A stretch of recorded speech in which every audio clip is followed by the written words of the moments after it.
She used to peek through blinds and write tickets for crooked mailboxes. But when she rolled her luxury SUV into his garage without asking, she thought he'd do nothing. What she didn't know, he'd just booked a 2-week tripand planned to lock up before leaving. It was the kind of neighborhood where hedges were trimmed like military haircuts and trash bins disappeared before noon. Every garage looked the same, every mailbox was regulation approved, and every neighbor waved with the same tight smile that said, "I'm watching you." The homeowners association had a rulebook thicker than the town charter, and the woman who enforced it treated her post like a divine appointment. Karen. She lived 3 doors down from me, in a cream-colored house with navy shutters and a flagpole planted just so. Her car was always spotless, her lawn chemically enhanced, and her clipboard never far from reach. I moved into the neighborhood a year ago, just after my promotion. I worked remote, kept to myself, didn't throw parties or let my grass grow wild. I thought that would be enough. I was wrong. Karen had a way of turning ordinary moments into violations. A package left on the porch too long became a security concern. Leaving the garage door open while unloading groceries drew a warning for exposing storage areas to public view. I received my first notice within 2 weeks of moving in. Improper placement of recycling bins. It felt absurd, but I shrugged it off. I wasn't there to make waves. What struck me most was how everyone else seemed to live in quiet submission. They nodded, obeyed, and accepted. Karen made it easy to dislike her, but harder to challenge her. She spoke in the language of bylaws and quorum votes, always citing page numbers as if they were scripture. If you questioned her, she'd smile like you'd just misunderstood something basic and continue on her way, pen scribbling, clipboard clutched like a badge. At first I played along. I thought she'd get bored and move on to someone more troublesome, but she never moved on. It was like she needed to control something and found the HOA to be the perfect stage. She didn't run a neighborhood. She ran a kingdom, and the rest of us were expected to play along. I wasn't angry, not yet, but I had started paying attention, watching, recording, not out of spite, but out of necessity. Because when someone acts like they own your peace, it's only a matter of time before they try to take something more. It was a Tuesday morning when I found the first envelope taped to my door. White, crisp, and official-looking, printed with the HOA letterhead and sealed with far more care than it deserved. I peeled it open with the same curiosity you'd give to a parking ticket resigned, maybe a little amused. Inside was a formal notice citing me for yard maintenance negligence. According to the letter, the grass at the edge of my driveway exceeded the allowable height by 1.5 inches. I read it twice just to be sure I hadn't missed a punchline. I walked out to the spot in question, stood there, and stared at the patch of green like it might confess to a crime. The difference was barely visible unless you had a measuring stick and a personal grudge. My lawn had been mowed 3 days prior. Still, I took a photo for documentation and filed the letter away in a kitchen drawer I had just started calling the Karen cabinet. Later that day, I saw her out front with her clipboard, jotting something down while pacing along the sidewalk in her pressed khakis and HOA polo. Her lips were pursed in concentration, as if she were evaluating property values rather than measuring grass blades. She glanced in my direction without a word and moved on to the next house, a soft smirk pulling at her mouth like she'd just completed a civic duty. I told myself it wasn't worth reacting to. It was one notice. Maybe she was just overzealous, but I started to notice the pattern. She never cited the family 2 houses over whose lawn ran wild with clover. She never addressed the young couple who left their garbage bins out for days. It was always me. Every time I got a letter, I checked the rest of the block, just to see if I was imagining things. I wasn't. She had decided I was a problem, and once Karen picked a target, there were no second chances. I still wasn't angry. Not really. But the game had begun, whether I'd agreed to it or not, and I had no intention of playing it the way she expected. It happened on a Saturday morning, just as the sun crested over the rooftops and the street filled with the soft buzz of sprinklers. I was trimming the hedges out front, headphones in, lost in a podcast, when I saw her marching up the sidewalk. Karen, clipboard in hand, her expression already set like a courtroom verdict. I paused the audio and removed one earbud, just in time to hear her call out to me. "You're not allowed to use electric shears before 9, she said, pointing to the trimmer in my hand like it was a contraband weapon. Her voice was sharp and rehearsed, the kind that came from years of public speaking at neighborhood meetings where no one wanted to be there. I looked at my phone. It was 8:58. "It's almost 9, I said calmly. She gave a thin smile that didn't reach her eyes. "Almost isn't the same as is. It's a matter of respecting community guidelines." I turned the trimmer off and set it down, brushing leaves from my shirt. "You ever think about respecting people's time?" I asked. "Or is the rulebook more important than being neighborly?" Her smile faded. "I don't make the rules," she said. "I enforce them. It's what keeps this place desirable. And frankly, some of us are tired of the attitude you've been showing." I raised an eyebrow. "My attitude? You've been dismissive, disrespectful, ignoring notices, arguing over clear violations." I didn't shout. I didn't even raise my voice. I pulled out my phone and opened a folder of photos, each time-stamped, each one showing my yard neat and trimmed, bins put away, lights compliant, everything within regulation. I held the screen up to her. "I followed every guideline you've sent, and I've documented it. So unless you have something new, I suggest you find someone else to harass." Her face twitched, just for a second. Something in her jaw tightened, then relaxed again. She looked at the photos, then back at me, and said nothing. Just wrote something on her clipboard and turned away. She didn't apologize. She didn't acknowledge the proof. She simply moved on to the next house like nothing had happened. But I saw it. That flicker behind her eyes. The awareness that I wasn't going to roll over like the others. And for the first time, I think she realized she wasn't in complete control. That was the moment things shifted. She didn't back down. She doubled down. But so did I. I pulled into my driveway after a long Thursday at work, the kind of day where silence is all you want, and the comfort of your own space feels like a small victory. The garage door lifted as usual, the motor humming overhead, but the light that spilled into the space revealed something entirely out of place. Parked squarely in the middle of my garage was a white Lexus SUV. Engine off, windows tinted, license plate that read, K-Rin None. For a moment I just sat in my car, stunned. I looked again, thinking maybe I was hallucinating. But no, it was real. She had parked her vehicle inside my garage like it belonged there. Like I was the one intruding. I backed out slowly and parked at the curb. My first thought was that something terrible had happened. Maybe an emergency, maybe a mistake.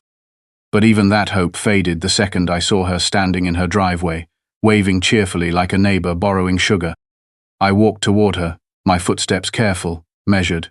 "Why is your car in my garage?" She tilted her head, as if confused by the question. "Oh, I meant to leave you a note. I needed the extra space for my daughter's birthday guests. We're having a few over, and parking's a mess. Yours was the only garage open." "You needed space, so you just helped yourself to mine?" I asked, not yelling, just making sure I had heard correctly. She crossed her arms. "Well, you weren't using it. It was wide open. I assumed you'd be reasonable." "It's private property," I said. "You don't assume anything. You ask." She smiled, the kind of smile that says she's already decided the conversation is over. "Don't be dramatic. It's just for the evening. I'll move it once things wind down. No harm done." But it wasn't just the intrusion. It was the arrogance, the way she dismissed boundaries like they were beneath her. My garage wasn't empty. Tools, storage bins, and my own car's space were all pushed aside to make room for hers. She'd even knocked over a bike stand, and one of my garden tools was pinned beneath a wheel. I turned without another word and went back into my house. I didn't argue. I didn't slam the door. I just sat in my living room, stared at the wall, and let the quiet stretch out around me. It was the final piece. Not just another warning letter, not another petty inspection. She had crossed into my home, without permission, without remorse. And that was when the idea formed. I didn't get angry. I got precise. I opened my laptop and started planning a vacation. Something long, peaceful, far from any HOA meetings or clipboard patrols. But before I left, I would make sure the garage was locked, from the inside.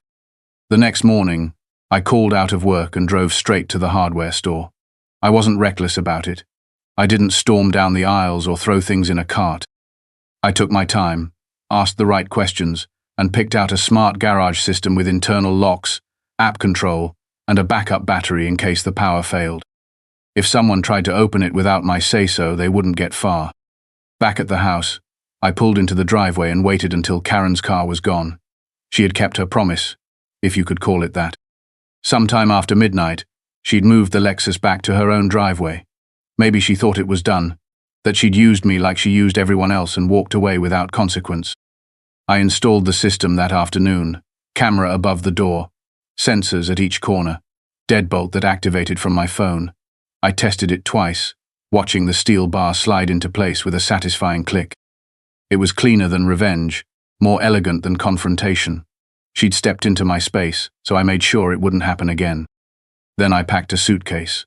Not a rushed job, not a reaction. I had already been thinking about a break, someplace wide open where cell signals came and went like the wind. Utah, maybe. Or northern Arizona. I booked the cabin that night, 7 days remote, no neighbors, no one within shouting distance. Before leaving, I sent an email to the HOA's general inbox. I stated clearly that I would be out of town for a while, and if anyone needed access to my property, they would need to contact me directly. I attached photos of my garage, locked and secure, showing there was no safety hazard, no cause for concern. It was all there in writing, with timestamps. If anything happened while I was away, no one could say I hadn't warned them. The next morning, I loaded my gear into the trunk, double-checked every lock, and stood at the curb for a moment. Karen's curtains twitched, just slightly. She watched, but she didn't come outside. I got in the car, started the engine, and pulled away. The garage stayed closed behind me, quiet, secure, waiting. The highway opened up before me like a quiet promise. I kept the windows down, letting dry wind rush through the car, and didn't look back once. The city thinned behind me, giving way to hills, then scrubland, then the wide, amber breadth of the desert. With every mile, the weight of neighborhood lines and whispered complaints slipped off my shoulders. I made good time across state lines, stopping only when I needed gas or something cold to drink. At one diner, I sat alone and ate pancakes at noon, surrounded by strangers who couldn't care less about lawn heights or bin placement. No one asked where I lived or what my yard looked like. It felt good. Free. By the time I reached the cabin, the sun had dropped low, casting long shadows across the red rock. The place was tucked into the edge of a canyon, simple and clean, just enough to hold a bed, a stove, and a front porch with a view that stretched for miles. No neighbors, no fences, just quiet. I unpacked slowly, opened a beer, and stepped outside. My phone buzzed with a security alert from the garage camera, then another. Someone was at the door. I didn't open the feed. I already knew. The system would record everything. Audio, video, time-stamped. There would be no guessing later. I sipped the beer, let the air fill my lungs, and sat down in a creaky wooden chair. Back home, she was probably pacing, probably calling someone. But I wasn't there to hear it. The garage was sealed, her car locked outside, and her questions had nowhere to land. For the first time in months, I slept without checking over my shoulder. The desert held me in silence, and the stars didn't ask questions. The first 3 days passed without incident. Karen must have assumed I'd gone to work or out of town for a quick weekend. My car was gone, the windows closed, the porch light off. But by day 4, the questions must have started to creep in. My garage remained shut, unmoved, and her SUV, the same one she had once slid into my space without asking, now sat idle in her own driveway, dusty and tilted slightly, where one tire had begun to deflate. She made her first move the next morning. The camera caught her standing in front of my garage, phone to her ear, pacing with that tight, self-important walk she used at board meetings. She knocked once, then again, harder the second time. When no one answered, she peered through the narrow window beside the front door. The footage showed her lips moving, talking to whoever was on the line, frustration creeping into her voice. Later that afternoon, she returned with a clipboard in one hand and a second woman beside her, another HOA board member. They stood together for a few minutes, pointed at the garage door, then walked the property perimeter, likely looking for some clause to hang their next complaint on. I had expected this. That's why every shutter was closed, every tool tucked away, the lawn trimmed neatly before I left. Nothing to report, nothing they could use. On day 5, she called the police. 2 officers arrived, and Karen met them at the curb with the urgency of someone reporting a break-in. She gestured toward the house with exaggerated motions, clearly agitated. But the officers didn't seem in a hurry.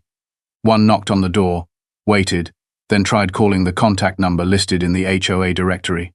My voicemail answered. They walked the property, inspected the garage, then returned to her with calm expressions and easy shrugs. The camera audio picked up part of the exchange. Karen insisted the garage might be a hazard, that she had reason to believe something was wrong. The officer responded that the home was locked, no signs of forced entry or distress, and the property owner had filed a travel notice. He even showed her the email I had sent, which he had printed from the HOA records. She didn't take it well. Her voice rose, hands waving, face reddening as she insisted something needed to be done. The officers didn't argue.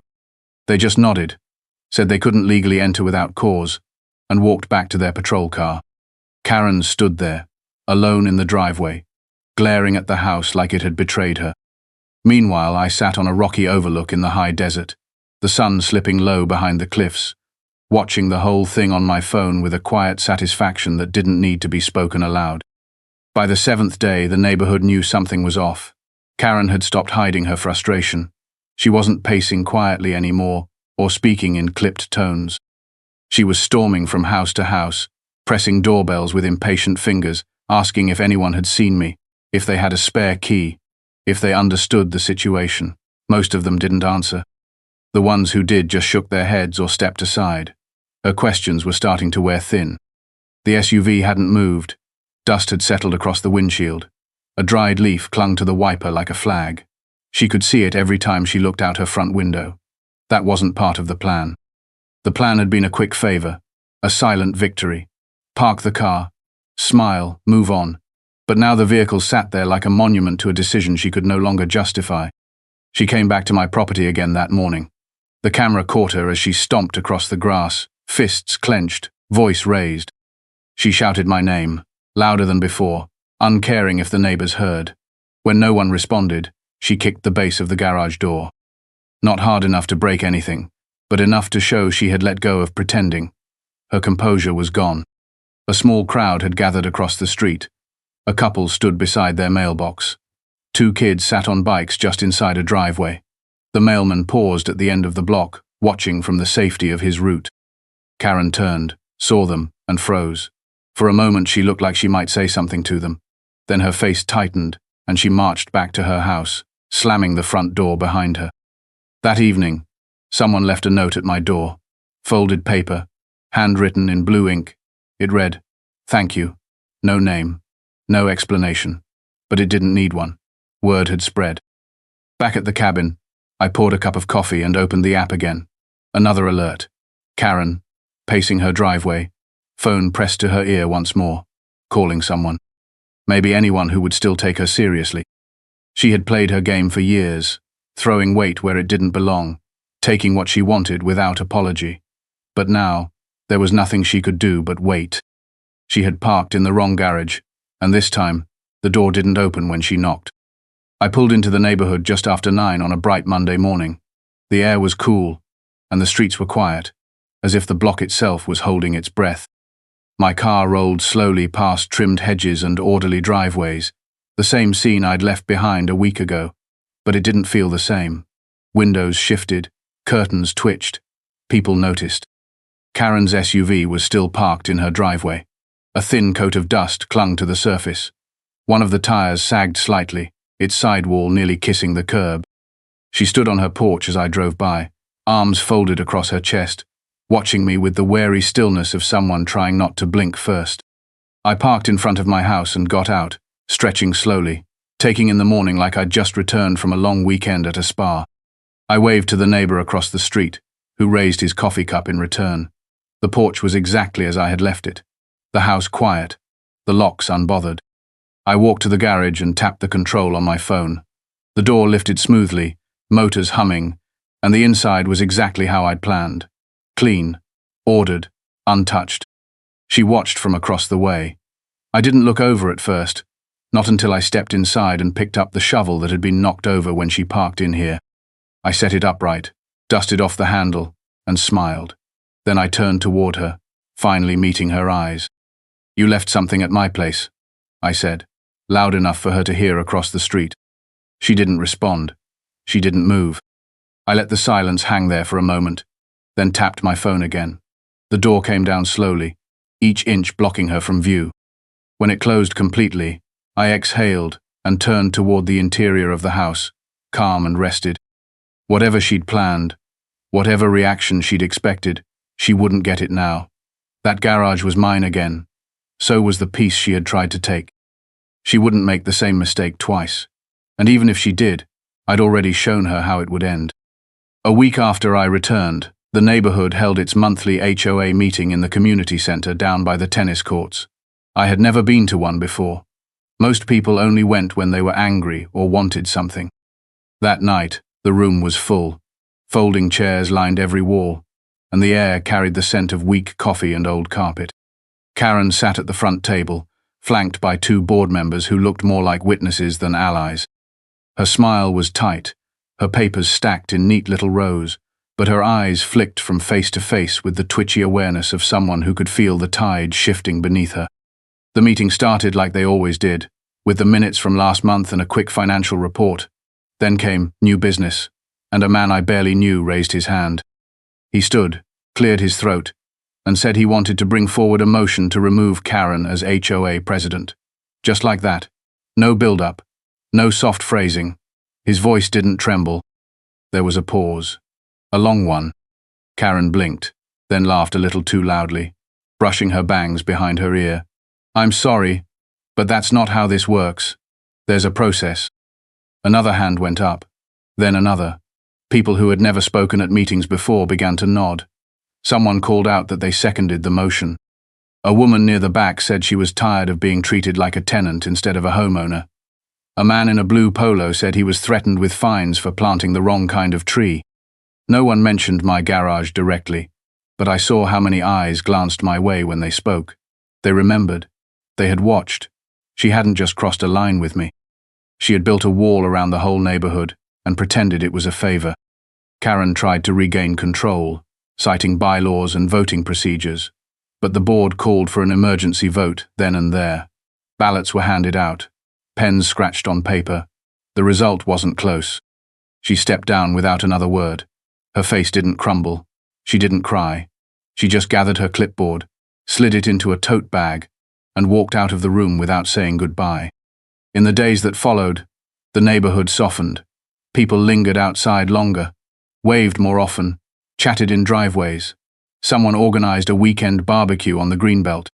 I went, plate in hand, and was surprised by how many people came up to talk.